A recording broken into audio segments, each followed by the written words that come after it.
आपने इमाम साहब को बुलाया, मौलवी साहब को बुलाया, हाफिज साहब को बुलाया, कहने लगे हजरत आइए, अल्लाह ताला ने औलाद से नवाजा है। कहा क्या करना है? तो आपने कहा हजरत आकर कानों में पहले अजान पढ़ दीजिए। बच्चे के कान में अजान, इस्लाम की तालीम यहीं से शुरू हो गई।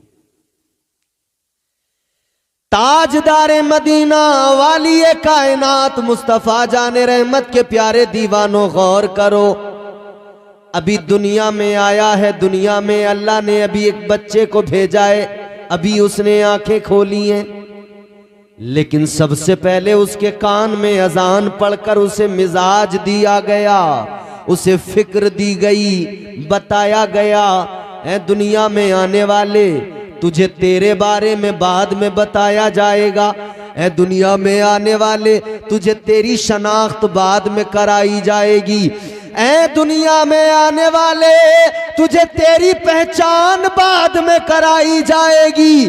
तू दुनिया में आया है, तू किस मजहब के अंदर आया है, तेरे मजहब की क्वालिटी ये है, तेरा मजहब तेरी पहचान बाद में बताएगा, मगर तेरे रब की पहचान तुझे पहले कराई जाएगी, तेरे रब का नाम तुझे पहले सुनाया जाएगा। कान में अजान पढ़कर अल्लाह अकबर कहकर अल्लाह का नाम उसको सुनाकर बता दिया गया, ए दुनिया में आने वाले, दुनिया में आया है, इतना जान ले तुझे दुनिया में भेजने वाला कायनात का खालिक परवरदिगार है। सुभान अल्लाह, नारे तकबीर, नारे रिसालत, बस लगे आला हजरत हजरत अल्लामा इम्तियाज बरकाती साई किबला जिंदाबाद जिंदाबाद। बात समझ में आ रही है आपको? बात समझ में आ जानी चाहिए, बस बिल्कुल इत्मीनान से सुने। मेरा मिजाज है, मैं चाहता हूं कि मैं भी ज्यादा चीखना चिल्लाना ना करूं और आप भी इत्मीनान से कोई ना कोई पैगाम लेकर जाए। अब गौर फरमाइए, आने वाला दुनिया में आ गया, सबसे पहले उसको अल्लाह की पहचान कराई जा रही है, रब का नाम सुनाया जा रहा है। अल्लाह अकबर, अल्लाह अकबर, अल्लाह बहुत बड़ा है, यही तो है माना। अल्लाह, बोलिए अल्लाह, अल्लाह बहुत बड़ा है। दुनिया में कई लोग ऐसे भी आए, दौलत के जोम में, ताकत के जोम में, इख्तिदार के जोम में, उन्होंने कहा हम बड़े। वो जो अपने आप को बड़ा कहते थे, अल्लाह ताला ने उनकी औकात उनको दिखाई। दुनिया में एक बादशाह गुजरा, नाम उसका नमरूद। वो कहता था अना रब्बुकुमुल आला, कहता था मैं सबसे बड़ा रब हूं। एक बादशाह ताकत की बुनियाद पर, दौलत की बुनियाद पर कहता था मैं सबसे बड़ा, मैं सबसे बड़ा। अल्लाह ताला ने उसे उसकी औकात दिखाई और समझा दिया तू बड़ा नहीं, बड़ा तो परवरदिगार है, सबसे ताकत वाला तो परवरदिगार है, सुपर पावर तो परवरदिगार है। अल्लाह ताला ने बता दिया देख तू अपने आप को बड़ा कहता है मगर तू कितना छोटा है, रब तुझे बता रहा है तुझे खत्म करने के लिए किसी बड़े की जरूरत नहीं पड़ेगी। अल्लाह ने सबसे छोटी मखलूक मच्छर को भेज दिया, अल्लाह ने औकात बता दी। अपने आप को बड़ा कहने वाले, जब तू अल्लाह की बनाई मखलूक में एक छोटे से मच्छर का मुकाबला नहीं कर सकता तो तेरी औकात नहीं है कि तू कायनात के मालिक परवरदिगार का, अल्लाह का मुकाबला कर सके। कर सकता है कोई मुकाबला अल्लाह का? नहीं कर सकता। वो हमारा मालिक है, वो हमारा परवरदिगार है। गर्दिश में कहां उसके मुकद्दर का सितारा हो, जिसको मयस्सर तेरी रहमत का सहारा। तन्हा है, अकेला है, तू यकता है, अहद है, गैरत तेरी करती नहीं शिरकत को गवारा। हक ये है कि तुझ बिन कोई माबूद नहीं है तेरे सिवा कौन मददगार हमारा। तो इंसान अपनी औकात जान ले, क्या औकात है? कुछ भी नहीं। इंसान तो छोड़िए, पूरी कायनात की औकात की बात कीजिए। फरमाया गया अल्लाह ताला की नजर में इस कायनात की औकात एक मच्छर के पर के बराबर भी नहीं है, एक मक्खी के पर के बराबर भी। फरमाया कि अगर अल्लाह ताला की नजर में इस दुनिया की औकात, जिस दुनिया के लिए हम मर रहे हैं, कट रहे हैं, लड़ रहे हैं, झगड़ रहे हैं, बुरा हाल है, अगर अल्लाह ताला की नजर में इस दुनिया की औकात एक मच्छर के पर के बराबर भी होती ना, तो इस दुनिया में सिर्फ और सिर्फ अल्लाह का नाम लेने वाले लोग होते, सिर्फ अल्लाह की इबादत करने वाले लोग होते, कोई नहीं होता उसके अलावा। मगर अल्लाह की नजर में इस कायनात की कोई औकात नहीं है। कितनी सी, आप अपनी इस दुनिया को, अपने इस प्लेनेट को देखें, कितना सा, मैप में जाकर कभी इसकी हकीकत देखिए। तो सबसे पहले अल्लाह का नाम सुनाया गया, बता दिया गया तू अल्लाह का बंदा है, तुझे दुनिया में परवरदिगार ने भेजा है। जहन करीब कीजिए, गौर से मेरी बात को सुनिए। आप बड़े जी शऊर लोग हैं, आपका गांव नगलिया अकिल मशहूर है, बड़े बड़े खुतबा यहां आते हैं, बयान करते हैं। मैं सबसे छोटा, कुछ बातें काम की बताऊंगा, सुन लेना। अल्लाह ने पैदा किया है। अब एक बात जरा गौर से सुनो, ये महफिली साले सवाब की है। हमारे जनाब नजीर भाई की बहन दुनिया से गई, एक न एक दिन हमें भी जाना। जो दुनिया में आया है उसे दुनिया से जाना जरूर है। क्या भरोसा है जिंदगानी का,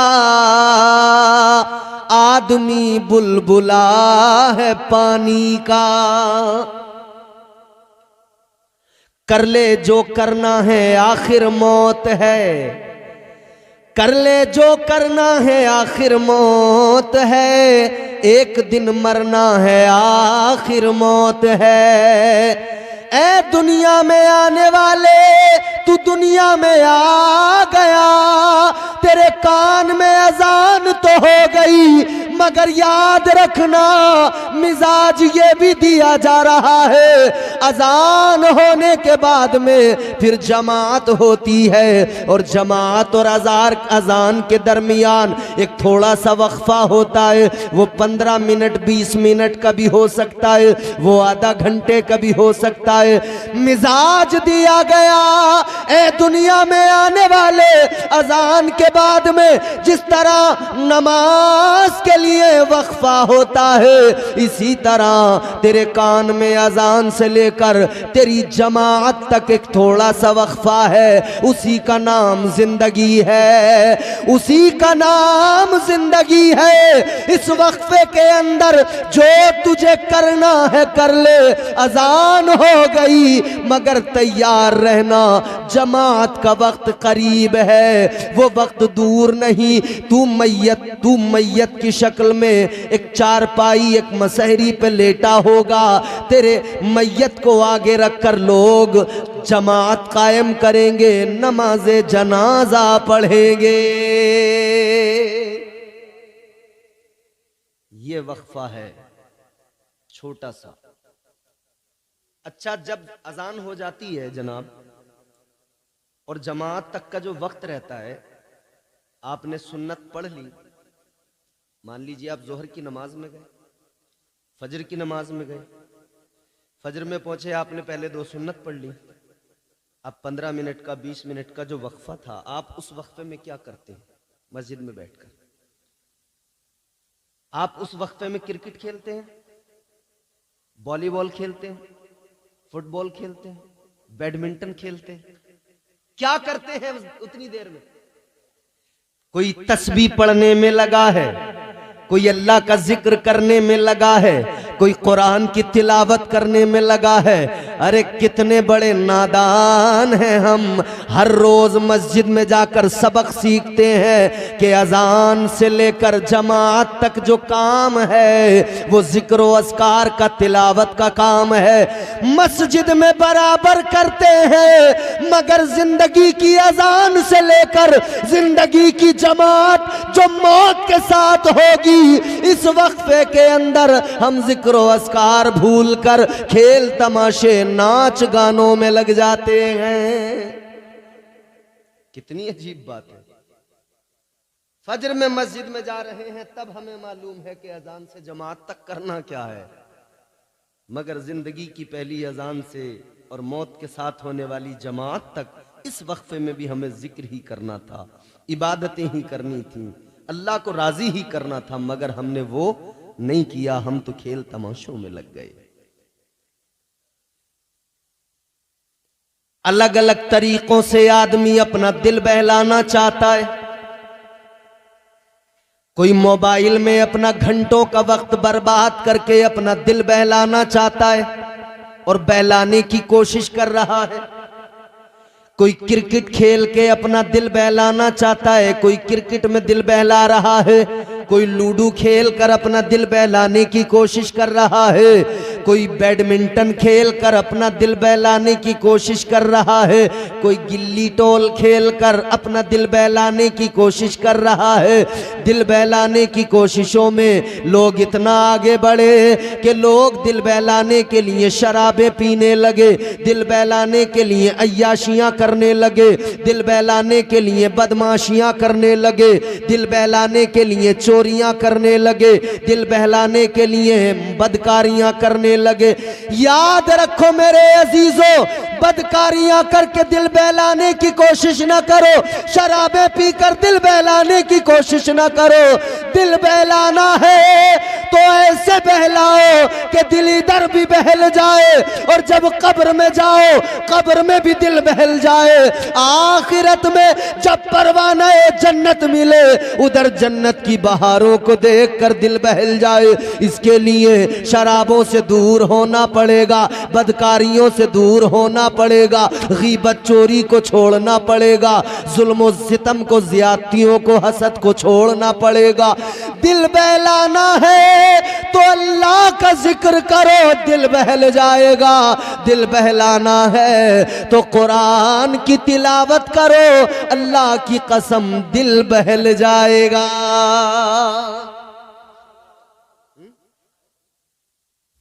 मगर अजीब बात है ना, दिल बहलाने के लोग अलग अलग तरीके ढूंढ रहे हैं। एक 20 साल का नौजवान, 25 साल का नौजवान किसी दीवार पर जकंद मार के अपना दिल बहलाना चाहता है। आप समझ रहे होंगे मेरी बात, और ना समझे हो तो मैं और आपको मिजाह में ही समझा देता हूं। ऐन से उसने आप लिखा हो, बिलखुसूस ये नौजवान ताक झांक वाले, दिल बहलाने के चक्कर में ताक झांक जो होती है ना, मेरे ये जो मैं सुना रहा हूं 4 मिसरे गौर से सुन ले। ऐन से उसने आप लिखा हो, ऐसा भी हो सकता है, पढ़ा लिखा वो शख्स गधा हो, ऐसा भी हो सकता है। ऐसा लग रहा है कि आप बहुत ज्यादा थक चुके हैं, अब आपका सुनने का मूड है नहीं। माशाल्लाह। हाँ, 2 ही बातें हो सकती हैं, या तो फिर आप परेशान हैं या तो फिर आप ज्यादा ही डूब गए हैं। अल्लाह खैर फरमाए, कहीं कहीं बोल भी जाया करें ताकि मुझे भी डर न लगे कि कई बार ना बोलने में खतरा यह भी हो जाता है कि ये गुस्से में तो नहीं बैठा है, समझ रहे हैं। ऐन से उसने आप लिखा हो, ऐसा भी हो सकता है, पढ़ा लिखा वो शख्स गधा हो, ऐसा भी हो सकता है। गैर के घर में तू जो घुसा है अपना दिल बहलाने को, तेरे घर कोई और घुसा हो, ऐसा भी हो सकता है। अपना दिल बहलाने के चक्कर में किसी की दीवार को फांद कर अंदर जाकर अपना दिल बहलाने वाले, याद रख तू दूसरे के घर में घुसा है। अपने घर की भी फिक्र रखना, कहीं ऐसा ना हो तेरे घर में कोई और घुस के अपना दिल बहला रहा हो। अजीजा ने गिरामीउल कद्र, दिल बहलाना है तो कुरान की तिलावत से दिल बहलाओ, हो जाएगा चेहरा नूरानी और दिल में चमक आ जाएगी।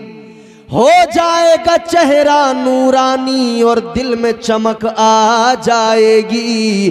तुम रोज कलामे पाक पढ़ो, सांसों में महक आ जाएगी। अल्लाह ने जिंदगी दी है मगर बड़े सलीके से गुजारो।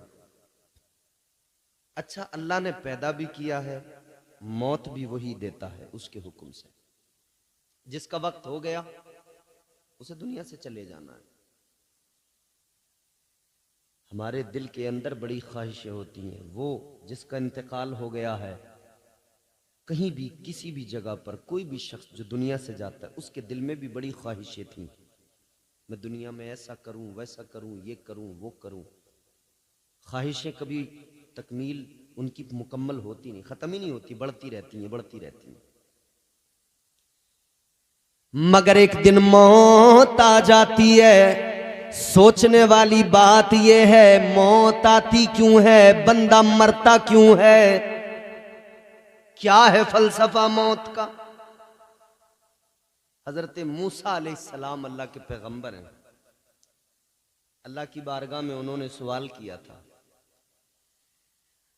अल्लाह के जलीलुल कद्र पैगंबर जनाबे हजरत मूसा अलैहिस्सलाम ने परवरदिगार की बारगाह में अर्ज किया, ऐ मेरे मौला, ऐ रब्बे लम यज़ल व ला यज़ाल, ऐ परवरदिगार तू जिंदगी देता है मगर फिर मार भी देता है, मौत भी दे देता है, तो या अल्लाह किस लिए पैदा करता है, क्यों मार देता है। या अल्लाह जब पैदा करता है तो मार क्यों देता है, मौत क्यों दे देता है। अल्लाह ताला ने हजरत मूसा अलैहिस्सलाम से फरमाया, ऐ मूसा एक काम करो, खेती करो, खेती गेहूं की खेती करो। हजरत मूसा अलैहिस्सलाम को हुक्म रब मिल गया, गेहूं की खेती करो। हजरत मूसा अलैहिस्सलाम ने खेत तैयार किया, जमीन हमवार की, दाना जमीन में डाल दिया, जमीन में गेहूं के दाने डाल दिए गए।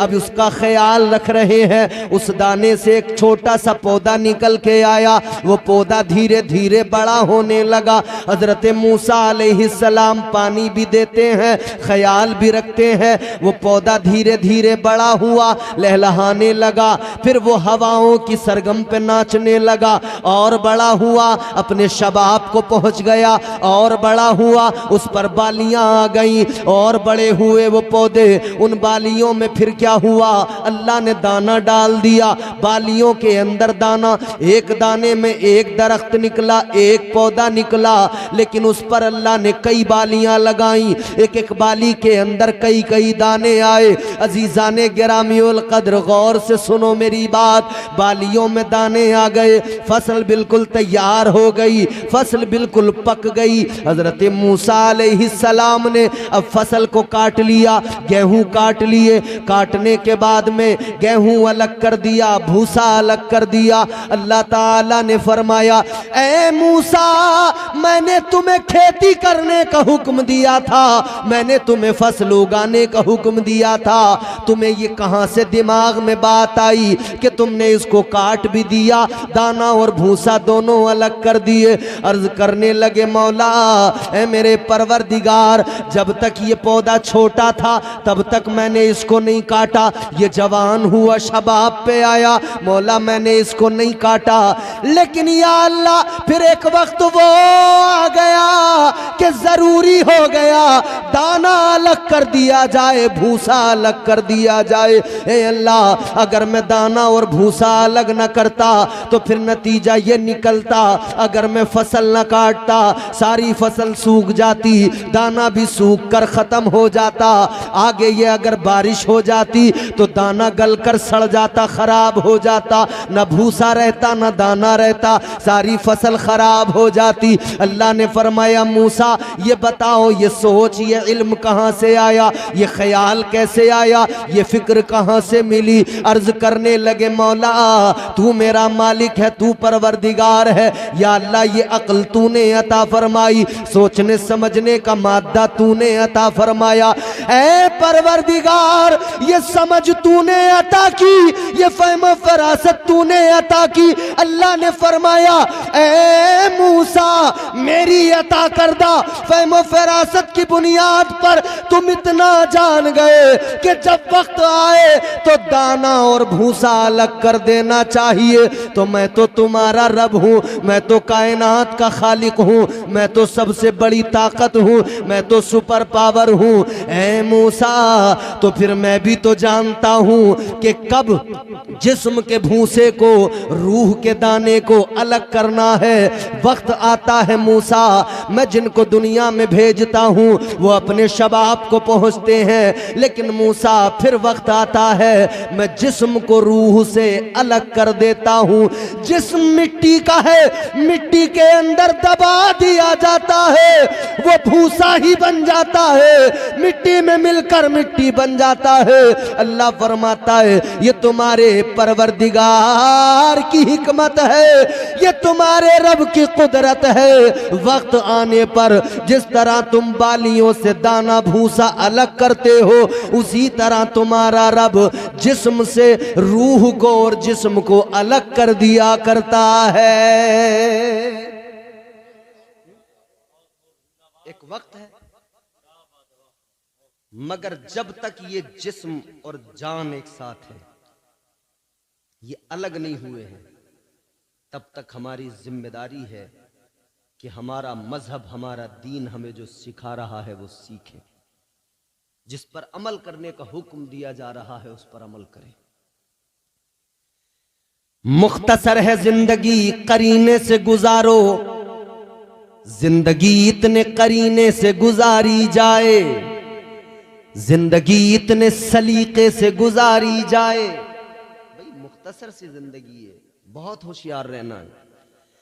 जिंदगी इतने सलीके से गुजारी जाए, जैसे चादर कोई कांटों से उतारी जाए। मुख्तसर सी जिंदगी है, सलीके से गुजारो। हजरत मूसा अलैहिस्सलाम जलीलुल कद्र पैगंबर हैं। जिंदगी में मगन रहने वाले लोगों को सबक हासिल करना चाहिए। एक दिन मरना है, और ये मरना इतना आसान नहीं होता। ऐसा नहीं है कि साहब 1 मिनट में बस काम खत्म हो जाएगा, मर जाएंगे। हमारे यहां हम बोलते हैं ऐसा कि साहब अभी सांसें चल रही थी, बस पानी हमने जरा सा मुंह में डाला है, एक बार तो 1 चम्मच पानी पी लिया, दोबारा डाला तो पानी न पी सके, इंतकाल हो गया। होता है ना? यानी इंसान देखो ना यार, कितना इतराता है, कितना अकड़ता है, जबकि ये जानता है एक दिन अंजाम यही होगा कि अपने हाथ से पानी भी नहीं पी सकूंगा। एक दिन अंजाम ये होगा कि आज जिस जवानी पे मैं नाश करता हूं, इतराता हूं, एक दिन वो होगा अपने पैरों पे सलीके से चल भी नहीं पाऊंगा। फिर मुझे सहारा दे दे कर लोग चलाएंगे, फिर मुझे सहारों की जरूरत पड़ेगी। इतना सब जानकर भी आदमी कितना बड़ा अनजान है। अक्ल है, सोच समझ फिक्र अल्लाह ने समझ दी है, अक्ल दी है, समझने का मादा अता किया है। मगर वो किसी बुजुर्ग ने, किसी अल्लाह वाले ने कहा ना, इंसान अगर अल्लाह की दी हुई अक्ल का सही इस्तेमाल कर ले तो इससे बड़ा दानिश्वर कोई नहीं, और अगर ये बददिमाग बन बैठे तो फिर इससे बड़ा बेवकूफ भी कोई नहीं।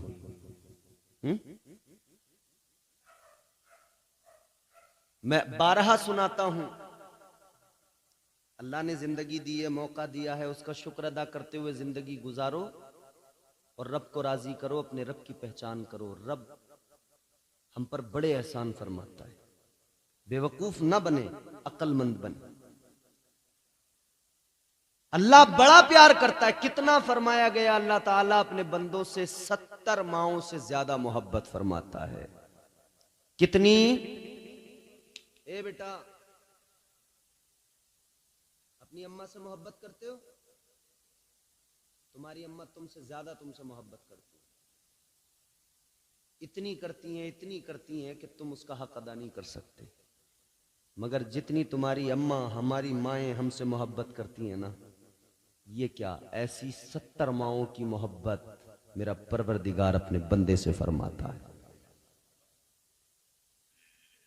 एक अल्लाह वाले, एक पीर, दरवेश, सच्चे बुजुर्ग, कोई उनकी बारगाह में कोई मुरीद बैठा था, उनका सच्चा मुरीद, सच्चा पीर, सच्चा मुरीद। आजकल तो पीर भी जाली, मुरीद भी जाली। पीर भी एक नंबर का मक्खार, मुरीद उससे बड़ा मक्खार। पीरों की हालत यह है, इमाम साहब क़िबला, सच्चे पीर बड़े सोच समझ के चुना करें अपने पीर को, मुर्शिद को। आजकल जाली, नकली, फर्जी, डालडा माल बहुत है मार्केट में।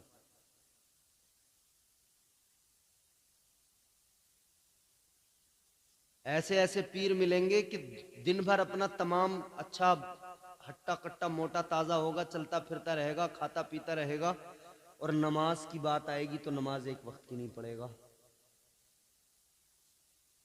ऐसे पीर जो होते हैं ना, उनकी पीरी पे पैर रखने की जरूरत है। एक पीर मुझे मिला था, बड़ा मोटा ताजा था। जिसने बुलाया था, वो हम इमामत करते थे, तो उसने कहा इमाम साहब आपकी दावत है। हजरत, हम चले गए। मैंने कहा भाई कोई पीर साहब आए हैं। हमने जाके पीर साहब से दुआ सलाम की। पीर मोटा ताजा, बेहतरीन, हट्टा कट्टा, फरबा। मुरीद ने बकरा बनाया और पीर बकरे को ऐसा खा रहा था जैसा बकरा घास को खाता है। समझ रहे हो? पीर ने मियां बकरा उधेड़ दिया, खा पी के बढ़िया, बिल्कुल बेहतरीन खा पी के जरा सा टहला, और जब जुहर की अजान हुई ना, जैसी ही अजान, अल्लाहु अकबर, अल्लाहु अकबर, उधर मस्जिद में अजान हुई, इधर पीर साहब ने अपना मौसम बनाया। अजान मुकम्मल हुई, पीर चारपाई पे लंबा लंबा। मैंने कहा पीर साहब अजान होते ही लेट गए, हो सकता है 5-10 मिनट के लिए लेटे हों, फिर उठ के नमाज पढ़े। मैंने जो देखा तो पीर लेट के नियत कर रहा है, अल्लाहु अकबर, चरपाई पे लेट के। हजरत, मैं बोला उसके मुरीद से, मैंने कहा ये क्या चक्कर है? तेरा पीर अच्छा भला, मोटा ताजा, तंदुरुस्त, अभी चल फिर रहा था, दौड़ रहा था, खाना खा के टहल रहा था, अजान होती लंबा लंबा चारपाई पे अल्लाहु अकबर। बोले वो पीर साहब से खड़ा नहीं हुआ जाता। अच्छा, मैंने कहा इस कमबख्त से खड़ा नहीं हुआ जाता तो बैठा भी नहीं जाता क्या इससे? अभी तो बैठ के इसने बकरा खाया है। अगर खड़े होने की ताकत जिस्म में बिल्कुल नहीं है, खड़ा नहीं हो सकता, तो लेटने का हुक्म थोड़ी ये बैठ के पढ़। मैंने कहा अभी तो ये टहल रहा था खा के, इसकी टांगें बराबर काम कर रही थी, और मैं कह रहा हूं अगर इसके घोड़े बिल्कुल फेल हो गए, टांगें अगर बिल्कुल खराब हो ही गई, बैठ के तो पढ़ सकता था, बैठ के भी नहीं पढ़ी। लंबा हो गया चारपाई पे, पता लग गया फर्जी है। ऐसे फर्जी बहुत मिलेंगे। खुद को बचाना। जो रोटी यहां खाएंगे, मुर्गे की टांगे यहां खाएंगे, और कहेंगे नमाज तो हम काबे में जाके पढ़ते हैं। नमाज तो हम मक्का शरीफ मस्जिद हराम में पढ़ते हैं। बस जैसे ही इतना कहे ना काबे में पढ़ते हैं, बस कह देना कि भाई जब तू नमाज काबे में पढ़ सकता है, नमाज तू अरब में जाके मक्का शरीफ में पढ़ सकता है, तो भाई तुझे यहां से अच्छे खाने के होटल वहीं मिलेंगे, यहां से अच्छे इंतजाम वहीं मिलेंगे। हमने तो हाजियों से सुना है, उम्रा पे जाने वालों से सुना है, वहां कोई भी चला जाए भूखा कभी नहीं मर सकता है। मक्का और मदीना में कभी कोई भूखा नहीं मर सकता है। तो वहां बहुत कुछ मिलता है भाई। जब नमाज वहां पढ़ता है तो आते टाइम खाना भी खा के आया कर। जब नमाज वहां पढ़ता है तो खाना खाने इधर क्यों आता है? तो याद रखें, पीर सच्चा मिलना इस दौर में, पीर सच्चा तलाश करें। पीर सच्चा मिलना इतना आसान नहीं होता। बहरहाल सच्चा पीर था, सच्चा मुरीद था। मुरीद ने कहा, वो पीर ने मुरीद से एक सवाल किया। अल्लाह वाले ने फरमाया एक सवाल है। जी हुजूर क्या है? कहा जरा ये बताओ, अगर अल्लाह ताला तुम्हारी मां को बरोज़े हश्र, तुम्हारी मां को अल्लाह ताला ये इख्तियार दे दे, ये पावर दे दे कि वो अगर चाहे तो तुम्हें जन्नत में भेज दे, वो अगर चाहे तो तुम्हें दोज़ख में भेज दे, यानी फैसला अगर वो करे तुम्हारा मैदान महशर में, तो ये बताओ तुम्हारी मां तुम्हें कहां भेजेगी, जन्नत में या दोज़ख में? सवाल। अब ये सवाल अगर मैं आपसे करूं कि अगर कयामत मैदान महशर में अल्लाह ताला माओं को इख्तियार दे कि वो चाहे तो दोज़ख में भेज दे, वो चाहे तो जन्नत में, तो दिल पे हाथ रख के बताना मां कहां भेजेगी? जोर से, जरा जोर से बताएं। जिन्हें जन्नत में जाना है वो शर्माए नहीं। जन्नत में भेजेगी, ये हमारे दिल ने कहा, ये हमारे दिल ने कहा, हमारे यकीन ने कहा, हमारे मां के साथ जो हमारा रिश्ता है ममता का, उस रिश्ते ने कहा। अब गौर करें, अल्लाह वाले ने मुरीद से कहा अगर मैदान महशर में अल्लाह तुम्हारी माँ को इख्तियार दे कि वो चाहे तो जन्नत में भेज दे, वो चाहे तो दोज़ख में भेज दे, बताओ तुम्हारी माँ तुम्हारे लिए क्या फैसला करेगी? तुम्हारी माँ तुम्हें कहाँ भेजेगी? इतना सुना तो मुरीद ने कहा, ए अल्लाह वाले, माँ तो माँ होती है, माँ की ममता के समंदर की गहराई इतनी है कि उसे नापा नहीं जा सकता। माँ के प्यार को, माँ की मोहब्बत को तोला नहीं जा सकता। कहने लगे, ए अल्लाह वाले, ए मेरे पीर, ए मेरे मुर्शिद, माँ बड़ा प्यार करती है औलाद से, माँ अपने बच्चों से बड़ी मोहब्बत किया करती है। कहने लगे, माँ तो माँ है, अगर माँ को अल्लाह ने इख्तियार दिया, यकीनन माँ हर हाल में जन्नत में दाखिल करेगी। कहने लगे, माँ यकीनन जन्नत का फैसला करेगी। इतना सुना तो पीर मुस्कुराने लगे, हंसी आ गई।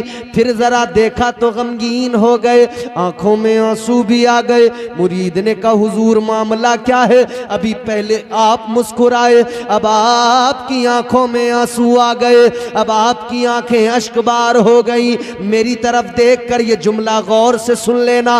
अल्लाह वाले ने फरमाया, सुनो, ये माँ की ममता है जिसकी बुनियाद पर तुमने कहा कि माँ जन्नत में दाखिल करेगी, माँ इतना प्यार करती है जन्नत में दाखिल करेगी। अल्लाह वाले ने फरमाया, सुनो, हंसी इसलिए आई, इसलिए मुस्कुराया कि इंसान कितना बड़ा अक्लमंद है, इसे समझ में आता है माँ की मोहब्बत क्या है, माँ की ममता क्या है, माँ का प्यार क्या है, ये जानता है, समझता है, बखूबी वाकिफ है। अजीज़ाने गिरामी उल कद्र कहते हैं, मगर अगले ही वक्त मेरी आंख में आंसू इसलिए आया, अगले ही पल मेरी आंखें इसलिए अश्कबार हो गई कि मैं ये सोचने लगा कि आदमी, इंसान इतना बड़ा अक्लमंद है और फिर बेवकूफ भी इतना बड़ा है, इतना बड़ा बेवकूफ है। एक माँ की ममता को, एक माँ के प्यार को समझता है, एक माँ की ममता इसे समझ में आती है, एक माँ का प्यार समझ में आता है। ये कहता है माँ जन्नत में दाखिल करेगी, मगर बेवकूफ इतना बड़ा एक माँ की ममता को समझता है, और जो रब 70 माओं से ज्यादा प्यार करता है उस परवरदिगार की मोहब्बत को नहीं समझता।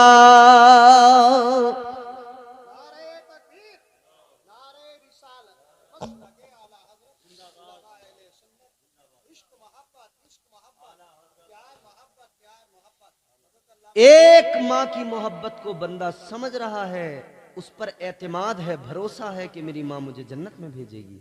और जो रब 70 माओं से ज्यादा प्यार करता है उसकी मोहब्बत पे एतमाद क्यों नहीं, उसकी मोहब्बत पे भरोसा क्यों नहीं कि मेरा रब मुझे जन्नत में दाखिल करेगा।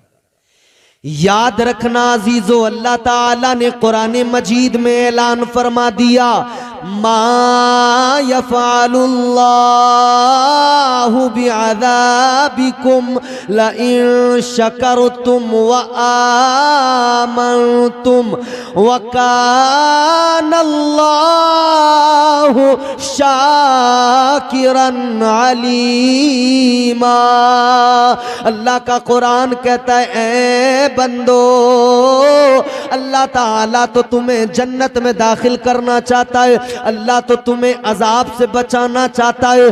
अल्लाह ताला तो चाहता ही नहीं, रब की मशीयत गवारा ही नहीं करती कि तुम पर अजाब किया जाए, तुम्हें अजाब में मुब्तला किया जाए। तो फिर ये अजाब जो तुम्हें होगा या जिसको तुम बुला रहे हो, ये तुम्हारा अपना मामला है, ये तुम खुद अपने लिए मुसीबतें जमा कर रहे हो।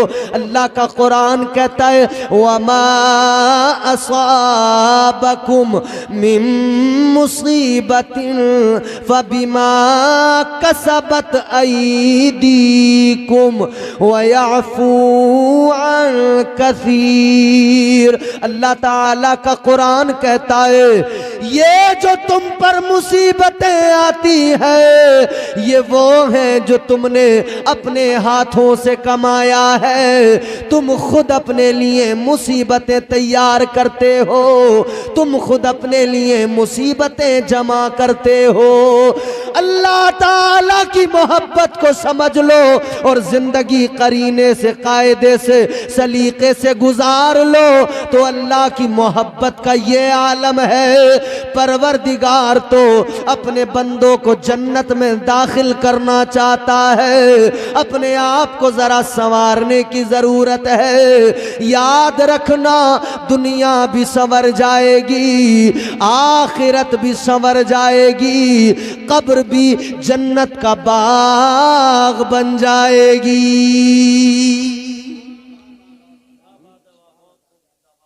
मगर पहले अपने आप को जरा बेहतर करें, पहले अपने अंदर झांक कर देखें हम क्या है।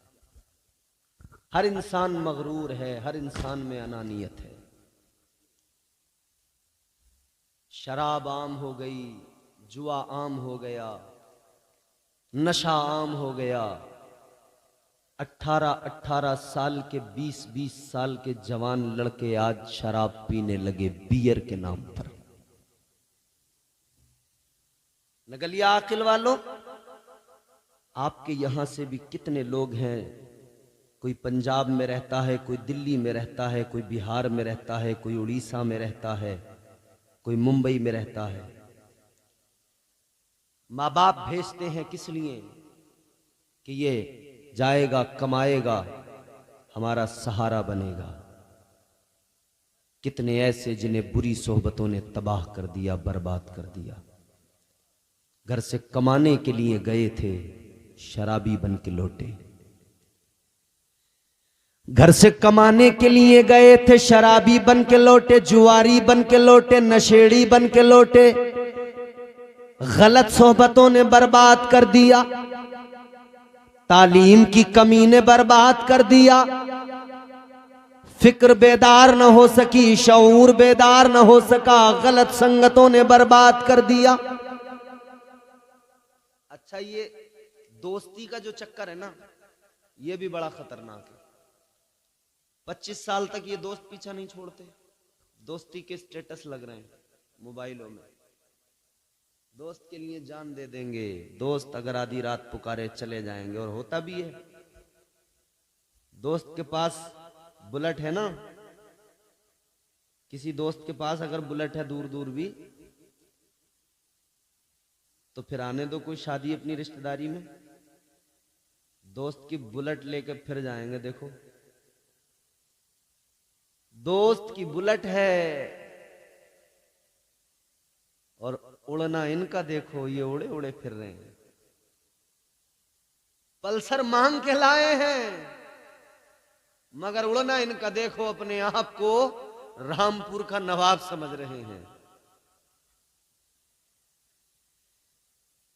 दोस्तों की संगतों ने इतना बर्बाद किया, 25 साल खराब हो गए, न पढ़ सके, न तालीम हासिल कर सके, न कुछ और कर सके। अम्मा अब्बा परेशान, जब ज्यादा परेशान हुए तो फिर किसी ने मशवरा दे दिया, ये दोस्तियां, ये यारियां तभी छूटेंगी, इसका निकाह कर दो, इसकी शादी कर दो। तो अम्मा अब्बा ने कहा चलो भाई इसकी शादी करो। उन्होंने सोचा था शादी कर देंगे तो ये दोस्त यार जो है सब छूट जाएंगे। माँ बाप ने शादी कर दी, दोस्त यार तो छूट गए, मगर मेम साहब जो आई वो बड़ी खतरनाक निकली। उन्होंने आके घर में महाभारत शुरू कर दी। अम्मा अब्बा फिर परेशान। 25 साल तक तो दोस्तों ने परेशान रखा, शादी हो गई तो मेम साहब आ गई, उन्होंने परेशान रखा। कुल मिला के माँ बाप बुढ़े हो गए, सुकून न मिल सका औलाद से। क्यों? माँ बाप की इसमें सबसे बड़ी कमी ये थी कि जब वो बच्चा तेरी आगोश में था, माँ की आगोश में था, तब माँ उसकी तरबियत नहीं कर पाई। जब वो बाप की उंगली पकड़ के चलना सीख रहा था, तब बाप उसकी तरबियत नहीं कर पाया। तरबियत न करने का नतीजा ये निकला कि तुमने एक बेटे की तरबियत नहीं की, उसके सबब तुम्हारी पूरी जिंदगी मुश्किलों भरी हो गई। अपने बुढ़ापे को अगर बेहतर बनाना है तो औलाद को अच्छा बनाओ, इल्म दीन औलाद को दो, अपने बच्चों को पढ़ाओ, कुरान सिखाओ। वरना याद रखना, ये जब रात को दोस्त आता है, फोन करता है कि भाई बाहर चौराहे पे खड़ा हूं आ जा, तुम अगर बिस्तर पे बीमार पड़े हो, ये दवाई देने को तैयार नहीं, 2 घूंट पानी देने को तैयार नहीं, लेकिन ठंड में सुकड़ता हुआ दोस्त की खातिर चौराहे पे जरूर पहुंचेगा।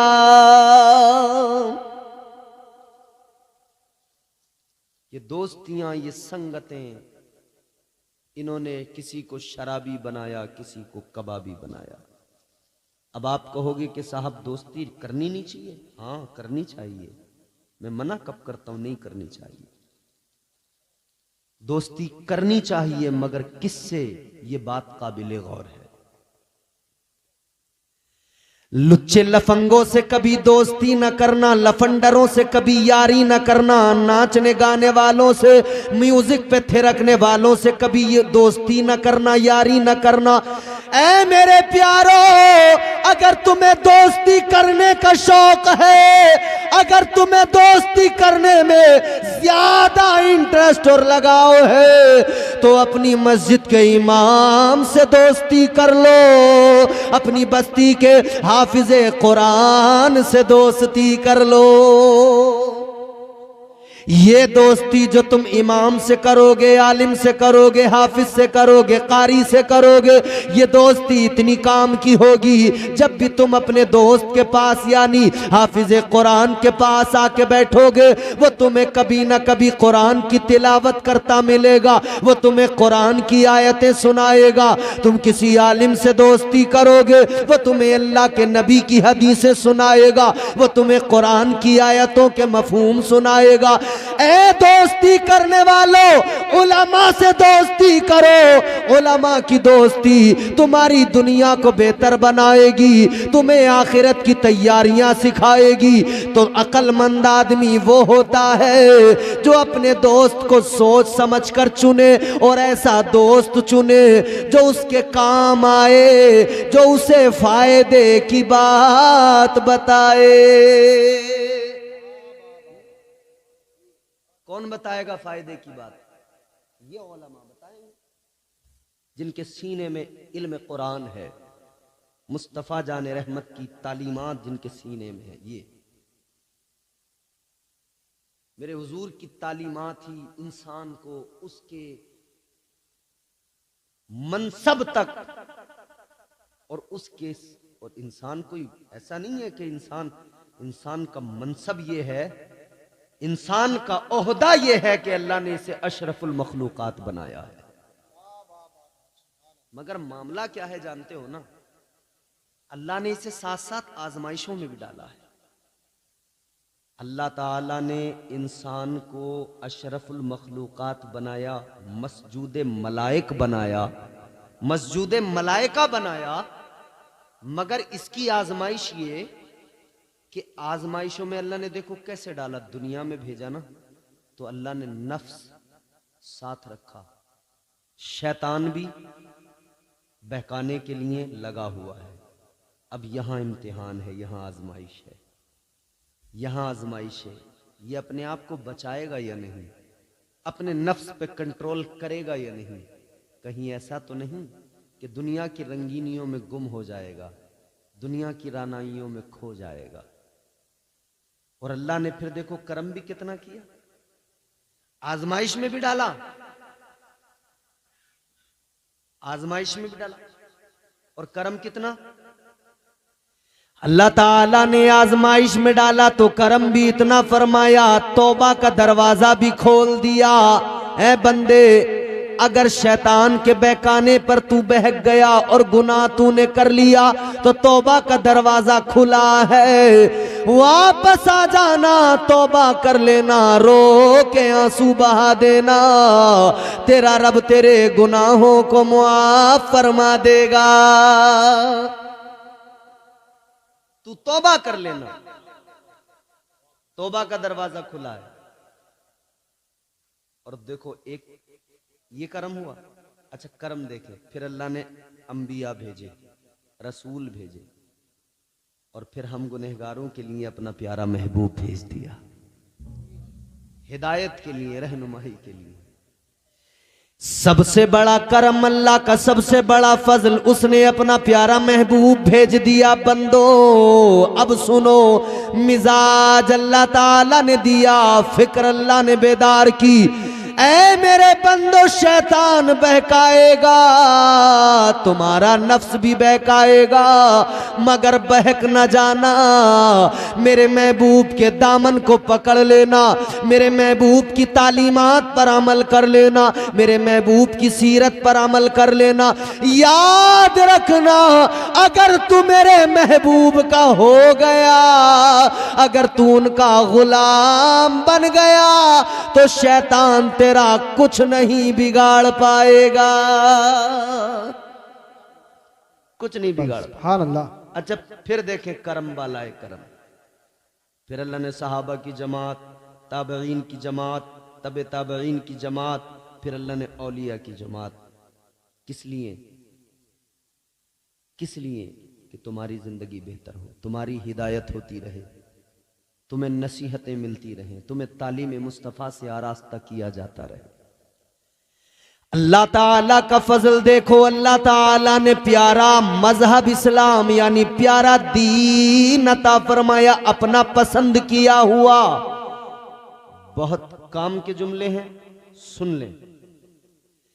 परवरदिगारे आलम ने अपना पसंदीदा दीन अता फरमाया, मगर अल्लाह ताला आलिमुल गैब व शहादा, सब जानने वाला।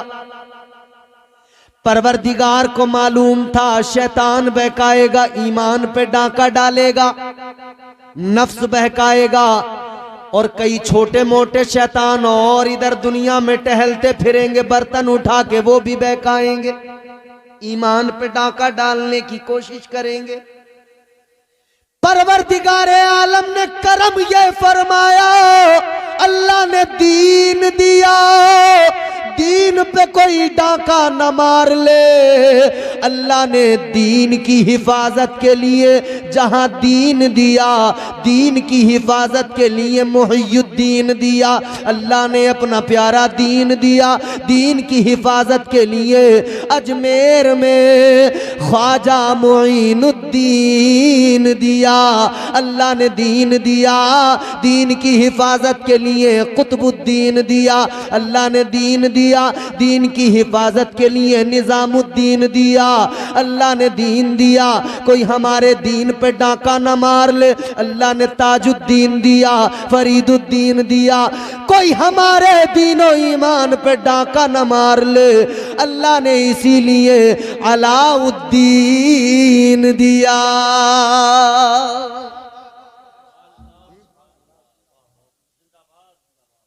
बात खत्म करते हैं। हमारे नजीर भाई की एक फरमाइश थी और शायद मैं अब उस मकाम पे पहुंच गया हूं कि उस फरमाइश को पूरा कर सकता हूं इख्तिसार के साथ।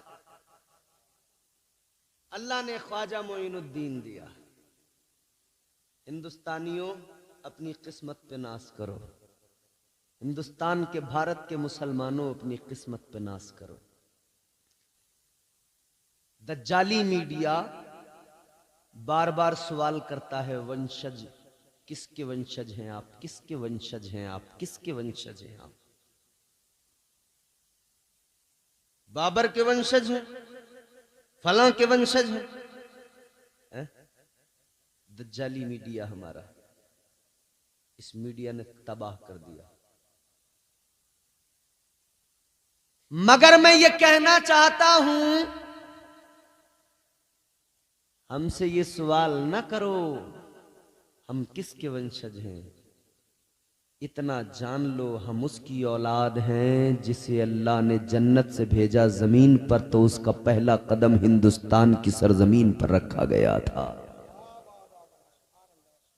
आज श्रीलंका है अलग, कल तो इसी मुल्क का हिस्सा था।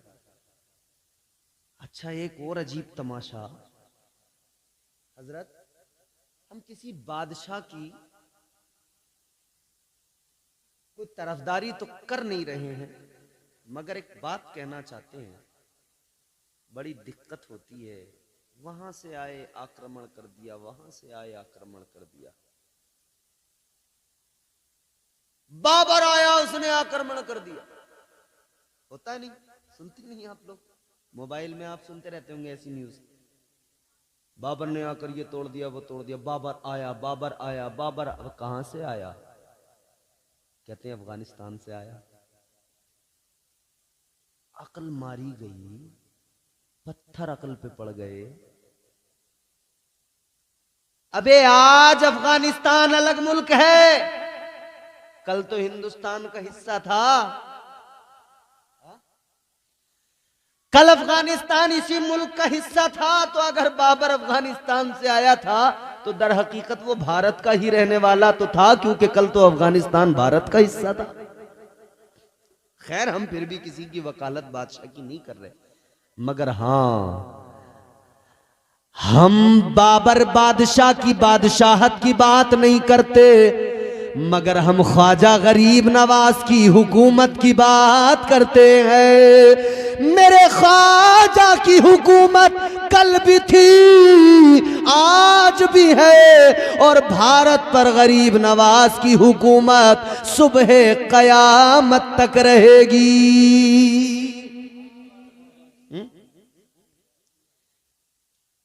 तुम तो आले रसूल हो ख्वाजा, तुम तो आले रसूल हो ख्वाजा, बाग़े जन्नत का फूल हो ख्वाजा। आज हम कलमा पढ़ते हैं इसलिए कि हमें कलमा ख्वाजा ने पढ़ाया है। मस्जिदों में अजानें होती हैं इसलिए कि ये अजान मस्जिदों में कैसे होती है ये गरीब नवाज ने सिखाया है। आज ये जो कुरान की तिलावतें घर घर हो रही हैं, मदारिस में हो रही हैं, ये कुरान की तिलावत गरीब नवाज ने सिखाई है, ताजदार अजमेर ने सिखाया है, ये अजमेर के बादशाह का सदका है। हम पे यादें हैं वजीरों में गिने जाते हैं, चिश्तिया दर के फकीरों में गिने जाते हैं। जब से ख्वाजा ने इनायत की नजर डाली है, कांच के टुकड़े थे हीरों में गिने जाते हैं। वो गरीब नवाज के हिंदुस्तान में इस्लाम का परचम लहराया, इस्लाम फैलाया, कलमा लोगों को पढ़ाया, आका का गुलाम बनाया। अल्लाह की कसम, वो गरीब नवाज, वो ताजदारे अजमेर, अल्लाह ने वो शान अता की, वो इज्जत, वो मकाम अता किया कि भेजा मेरे मुस्तफ़ा ने चुनकर, ए मोइनुद्दीन हिंदुस्तान जाओ। भेजने वाले मुस्तफ़ा, आने वाले गरीब नवाज। तो जब आका ने भेजा हो और ये कहकर भेजा हो कि जाओ भारत के लोगों को कलमा पढ़ाओ, भारत वालों अपनी किस्मतों पर नाज करो। आका को हम सब की इतनी फिक्र थी कि हुजूर ने हमें जहन्नम से बचाने के लिए अजमेर का राजा बनाकर, भारत का राजा बनाकर गरीब नवाज सरकार को भेज दिया। फिर मेरे गरीब नवाज सरकार ने तबलीग की। क्या अंदाज था तबलीग का, इस्लाम की तालीमात को अहम किया। अंदाज क्या था? आपने देखा यहां जो भी है वो बस अपने हाथों से बनाए हुए पत्थर के सनम, आज वो देखिए भगवान बने बैठे हैं। जिसे देखिए वो मंदिरों के रास्ते पर है, जिसे देखिए वो पूजा कर रहा है। कैसे इनको समझाएं, कैसे बताएं? एक मौका आया और इतना प्यारा आया कि उसने बहुतों को कलमा पढ़ा दिया। उस मौके की वजह से गरीब नवाज, कौन सा मौका आया? वो मौका कौन सा आया? एक बहुत बड़े पंडित जी थे, बहुत इज्जत थी, बहुत बड़े पुजारी थे, बड़ा सम्मान करते थे लोग उनका, बड़ा सम्मान था, बड़ी इज्जत थी, बड़ा नाम था, बड़ा रुतबा था, बड़े पुजारी थे। लोग जहां देख लेते थे हाथ बांध के खड़े हो जाते थे, झुक झुक के प्रणाम किया करते थे। लोग जहां देखते थे इज्जत करते थे। और उनको एक बेटी भी थी और बेटी भी उनकी बड़ी खूबसूरत, और उन्हें अपनी बेटी से बड़ा प्यार। और हर इंसान को अपनी बेटी से मोहब्बत होती है, बाप को बिलखुसूस। ये रोजाना सुबह को लोटा लेते, मंदिर जाते, दूध लेके जाते, मंदिर से आते, आना जाना चलता था। बेटी एक दिन बोली, अब्बा आप जाते हो, एक दिन हम भी जाकर देखें, हम भी चले जाएं। बाप ने कहा जाओ। बेटी ने दूध का लोटा लिया, पहुंच गई। क्या करने? दूध लेकर पहुंची। पता नहीं था कि इसका करना क्या है, ये समझी कि शायद पिलाते होंगे।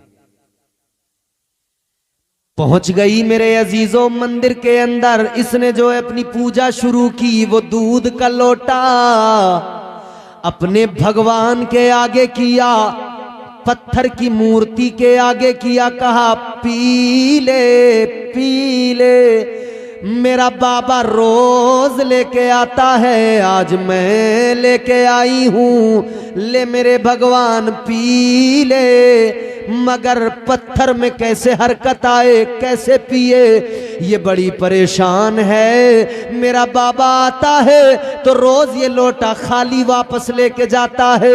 इसे पता नहीं था कि करता क्या है, ये समझती थी पिला के जाता है, इसे पता नहीं था वो चढ़ा के जाता है। अजीजा ने गिरामीउल कद्र गौर फरमाइए, इसने कहा पी ले, एक बार दो बार तीन बार कहा, जब कोई हरकत नहीं हुई तो कहने लगी शायद तुम मुझसे नाराज हो। ए मेरे माबूद तू मुझसे नाराज है, अगर तू मुझसे नाराज है तो मैं तुझे राजी करके जाऊंगी, दूध पिला के जाऊंगी। नहीं पिएगा तो तेरे चरणों में अपना सर पटक के जान दे दूंगी। इसने अपना सर उस पत्थर की मूर्ति पे, उसके पैरों पे पटकना शुरू किया। इसने सर पत्थर पे मारा, एक बार मारा, दूसरी बार मारा। ये सर पत्थर पे मार रही है लड़की कि इसके सर से खून निकलने लगा, मगर इसने तीसरी बार जो सर पत्थर पे मारा, एक हाथ पत्थर के और इसके सर के दरमियान हाइल हो गया। वो नर्म और नाजुक हाथ, वो शफकत वाला हाथ, वो बरकत वाला हाथ दरमियान में हाइल हुआ। इसने सर उठा के देखा, एक बुजुर्ग खड़े हैं, एक दरवेश खड़े हैं, एक फकीर खड़ा है। कहने लगी ए दरवेश बुजुर्ग, क्यों आपने अपना हाथ रख लिया? मुझे सर पटकने दो, आज या तो दूध पिएगा मेरा माबूद या मैं अपनी जान दे दूंगी। अल्लाह वाले ने फरमाया ये जिसका हाथ था ये कोई मामूली शख्सियत नहीं, गरीब नवाज थे। सरकारे गरीब नवाज ने फरमाया तेरी प्रॉब्लम क्या है, मसला क्या है? कहने लगी दूध पिलाना है। ख्वाजा ने फरमाया उसके लिए जान देने की जरूरत क्या, अल्लाह ने जिंदगी दी है, कीमती है, उसका शुक्र अदा कर और जान न दे। अगर दूध ही पिलाना है तो कोई मसला नहीं, पिला दे, पिला दे, इसके आगे रख दे। दूध आगे करके ख्वाजा गरीब नवाज ने फरमाया ए पत्थर की मूर्ति, चल ये दूध उठा और जल्दी पी ले। फरमान गरीब नवाज का था, मशीयत का परवरदिगार ने अपने वली का, ये जो वली ने कह दिया उस पत्थर की मूर्ति से, अल्लाह ने उसको यूं पूरा किया कि उस पत्थर की मूर्ति में जान डाल दी, उसमें हरकत पैदा हुई। पत्थर की मूर्ति ने दूध का लोटा उठाया और जल्दी मुंह से लगाया, सारा दूध पी लिया।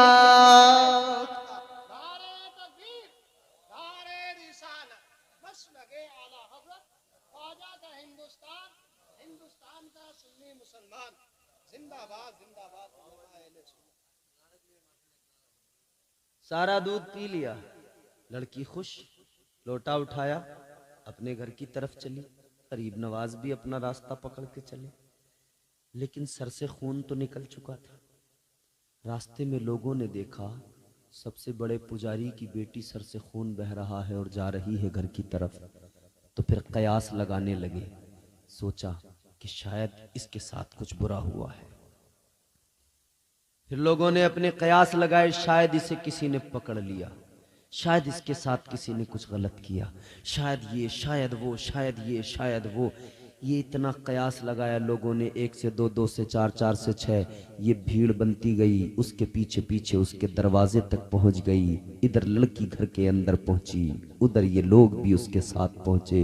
पुजारी जी को बुलाया, कहा पुजारी जी जरा अपनी बेटी से पूछो हुआ क्या है, किसी ने इसके साथ कुछ न कुछ बुरा किया है, जरूर इसकी इज्जत पे हाथ किसी ने डाला है।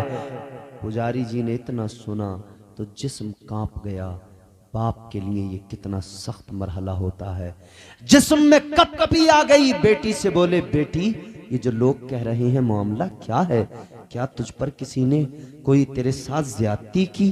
कहने लगी नहीं बाबा, मेरे साथ तो किसी ने कोई ज्यादती नहीं की। कहा फिर ये सर से खून क्यों बह रहा है, ये आखिर माजरा क्या है?